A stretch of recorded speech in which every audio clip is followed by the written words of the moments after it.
Tole, akkam jirtu nagaa keessanii daawwattoota keenya. Guyyaa irraa kan immoo barumsa gara biraatiin deebi'ee dhufeen jira. Kanaaf barumsichis baay'ee barbaachisaa waan ta'eef hamma xumuraatti akka na hordoftan jechaa chaanaalii kanaaf warra haaraa taatan sabiskiraayib gochuu akka hin daganne akkasumas hiriyoota keessan illee sheer gochuu hin dagatinaa isin jechuu jaalladha. Gara viidiyoo haa deemnu. Guyyaa irraa kanas wanta isin agarsiisuu dhufee wantoota koppii gochaa turre histirii isaa akkamitti argachuu dandeenya yookiis immoo wantoota adda addaa koppii gochaa oolla waan ta'eef wantoota koppii gochaa oollu sana ammas deebinee koppii gochuu irra histirii keessaa argachuu waan dandeenyuuf akkamittiin kilipboordii irra yookiis immoo histirii keessaa akkamitti akka argachuu dandeenyu deebitanii peestii gochuu yoo barbaadan jechuu barbaadanii isa akkamittiin argachuu dandeenya kan jennu isin agarsiisa. Amma xumuraatti na wajjiniin tura. Kanaaf jalqaba irratti koppii godhanii isinitti agarsiisa. Kanaaf hundumaa kan jedhu kana koppiin godhaa. Koppii godheeraa peestituun hin godhin ammas gammachuu koppiin godha ammasii. Taansuudhaan lallisee kan jedhu kanas koppiin godhaa. Yeroo adda addaatti godhee gaatti peestii godhee fayyadameera akkasitti akka isin hubattan fedha. Ammas kanas koppiin godhaa jechuudha. Isa booddee afuraffaa kanas Abiraam kan jedhu kanas koppiin godhaa.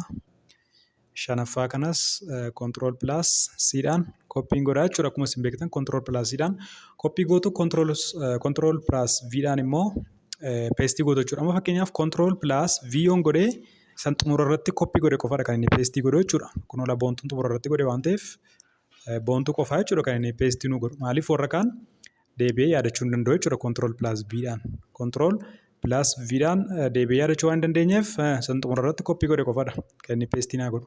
Garoon immoo hundumaa kana kan jedhu kanas asittis deebi'ee hundumaa jalqaba irratti koppii godhe. Garuu immoo amma deebi'ee barbaadeera hundumaa. Kanaaf kan argachuudhaaf maal gootu kiiboordii keessan irraa wiindoo pilaas V hin tuqxu jechuudha. Wiindoodhaa fi qubee V kan jedhu hin tuqnaa jechuudha. Gaafa tuqnu wanta koppii gochaa oollee histirii isaa nuu baasa jechuudha. Fakkeenyaaf boontuu jalqaba irratti xumura kanarra waan godheef jalqaba irra kaa'aa jechuudha. Ishii irratti gaafan kilikii godhuu kallattiimaan peestii naa godhaa jechuudha. Ammas as keessatti dhufee kilikii godhee wiindoo pilaas V hin tuqaa jechuudha. Yeroon tuquu kan barbaadan filachuu dandeessu. Amma fakkeenyaaf tartiibumaan akkasii galuuf yoon filadhe Abiraam yoon filee Abiraamii kallattiimaan peestii godheera jechuudha. Asis dhufee wiindoo pilaas V hin tuqaa jechuudha. Eeyyuu maqaan isaa lammii ammas nan fudhaa jechuudha as keessaati. Asis dhufee maaliin godhaa? Wiindoo pilaas V achiin booddee maqaan ishee eenyudha? Lalliseedha waan taateef lalliseen fudhadhaa jechuudha. Lammaffaa irratti gammachuudha. Ammas wiindoo pilaas V godheen eenyudha kanan fudhachuu barbaadu? Eenyudha? Gammachuudha miti gammachuu kan jedhu nan fudhadha jechuudha. Inni jalqabarra jiru yookiis xumura irratti kanan fudhadhu. As keessatti argan kilikii godhee booddee yookiis iddootti peestii gochuu barbaadan irratti erga kilikii gootanii booda jechuudha. Isa booddee wiindoo pilaas V gootu hundumaa kan jedhu barbaaddu jechuudha. Kilipboordii keessanirra yookiis immoo histirii keessanirra hundumaa kan jedhu jalqaba irratti koppii godhe waan ta'eef xumura irra kaa'aa jechuudha. Isaan fudhadhaa jechuudha. Haala kanaan maal gochuun ni danda'ama? Wantoota koppii gochaa ooltan hunda deebitanii argachuu ni dandeessu jechuudha. Wantoota koppii gochaa ooltan hunda deebitanii argachuu ni dandeessu.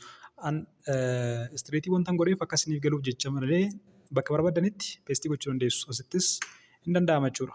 Asittis hin dandeessu. Wanta koppii gochaa ooltan keessaa istirii isaa maraxxanii Abiraamii kunoo bakka barbaadanitti peestii gochuu ni dandeessu jechuu barbaadeeni. Galatoomaa ulfaadhaa. Sabiskiraayib godhaa. Sheer nu godhaa.